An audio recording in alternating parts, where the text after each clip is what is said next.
Retour à Tahiti où, comme les lycéens pour le bac, les candidates à Miss Tahiti, elles aussi passaient leur épreuve du grand oral.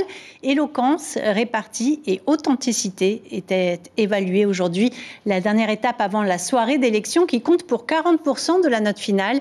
Mélénie Gamblin et David Chang ont partagé ce moment avec les candidates. Lâchée dans le grand bain, la candidate numéro 1 ouvre le bal. Premier passage de ce grand oral. Que représente sa robe? Comment vit-elle sa culture? Les questions l'inspirent et peu à peu, Matahi se dévoile au jury.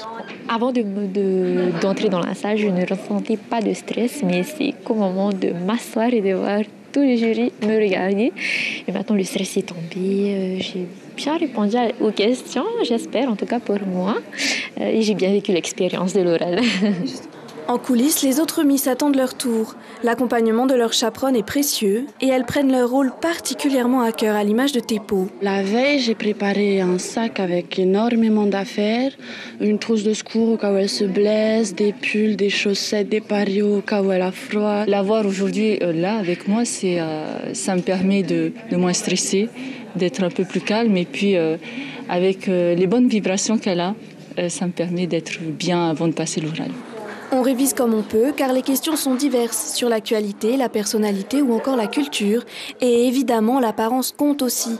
Étape obligée de la coiffure au maquillage. Cette épreuve est cruciale, comme au bac. Le grand oral compte pour 40% de la note finale. Alors on met toutes les chances de son côté. Je ne stresse pas particulièrement. Partager entre appréhension, excitation, c'est encore une nouvelle étape à franchir. Et donc, très heureuse d'être ici aujourd'hui.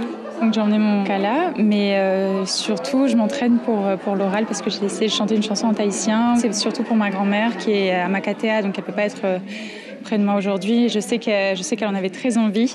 Autre surprise cette année, David Meitei, Mister Tahiti 2007 et Mister France 2008, préside le jury. C'est un honneur, c'est un honneur. Apparemment, aucun homme avant n'avait fait président du jury, donc c'est une première. Si jamais en cas d'ex-aequo entre deux candidates, c'est un peu moi qui devais trancher. Donc voilà, il y a quand même une grosse responsabilité.